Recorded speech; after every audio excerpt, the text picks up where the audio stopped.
Rasulullah SAW pernah bersabda atau kama qala, kota Konstantinopel akan ditakluki oleh tentera Islam, rajanya sebaik-baik raja dan tenteranya sebaik-baik tentera. So basically kalian pun tahu siapa individu yang saya masukkan, Sultan Muhammad Al-Fatih atau nama sebenar beliau Sultan Muhammad kedua.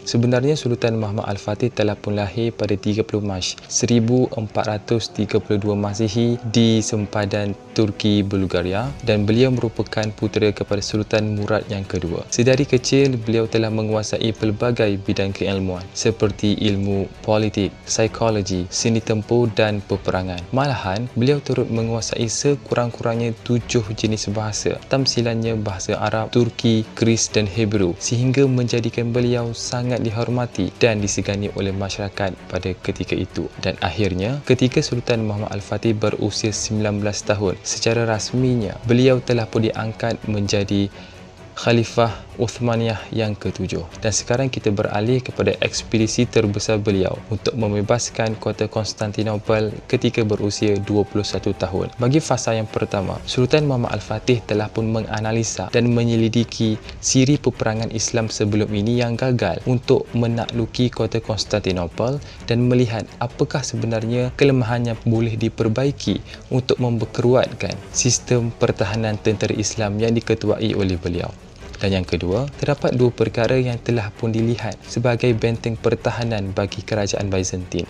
Pertama, Sultan Muhammad Al-Fatih melihat sebenarnya kota Konstantinopel mempunyai tembok pertahanan yang kebal kerana telah dilapisi oleh 4 jenis lapisan yang tebal, sehingga menjadikan kesukaran kepada tentera Islam untuk mentembusi sistem pertahanan kerajaan Byzantine. Dan yang kedua, melihatkan kepada kewujudan rentangan besi di sepanjang Selat Bosphorus yang memberikan kesukaran kepada kapal-kapal tentera Islam melancarkan serangan ke atas kerajaan Byzantine di kota Konstantinopel.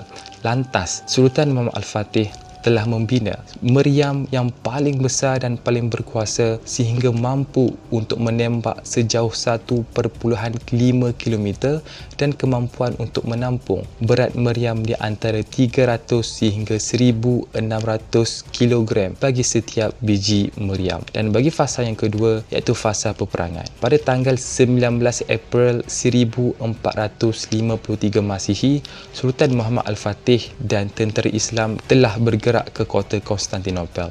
Dan perkara pertama yang dilakukan oleh mereka ialah mendirikan solat secara berjemaah untuk mendapatkan pertolongan daripada Allah dan menggentarkan hati para tentera musuh Islam. Selepas itu, Sultan Muhammad Al-Fatih telah melancarkan serangan secara berterusan selama 48 hari ke atas kota Konstantinopel melalui serangan meriam. Namun, sistem pertahanan kerajaan Byzantine masih belum dapat dilumpuhkan disebabkan kerajaan Bope telah menghantar 5 pasukan armada terkuat mereka bagi memperkukuh pertahanan kerajaan Byzantine. Namun, Sultan Muhammad Al-Fatih tidak mudah untuk mengaku kalah. Sultan Muhammad Al-Fatih telah mengarahkan tentera Islam untuk menggerakkan 72 kapal tentera Islam dengan melalui jalan darat dan melabuhkannya di dalam Selat Bosphorus. Akhirnya, perkara ini telah memeranjatkan tentera musuh kerana melihat sebanyak 72 kapal tentera Islam sudah berada di dalam selat dan bersiap sedia untuk melakukan serangan balas kepada kerajaan Byzantine. Akhirnya, kota Konstantinopel telah berjaya ditakluki oleh kerajaan Islam di bawah pimpinan Sultan Muhammad Al-Fatih. Dan sekarang kita lihat fasa ketiga, fasa pembebasan kota Konstantinopel.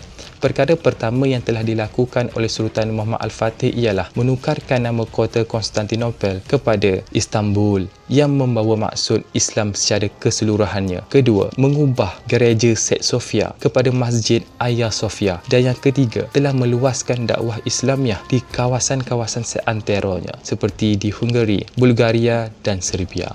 Dan akhirnya, perkara ini menjadikan Islam semakin tersebar luas di seantero dunia dan nama Sultan Muhammad Al-Fatih diangkat sebagai pejuang yang berjaya meluaskan dakwah dan berjaya menakluki kota Konstantinopel.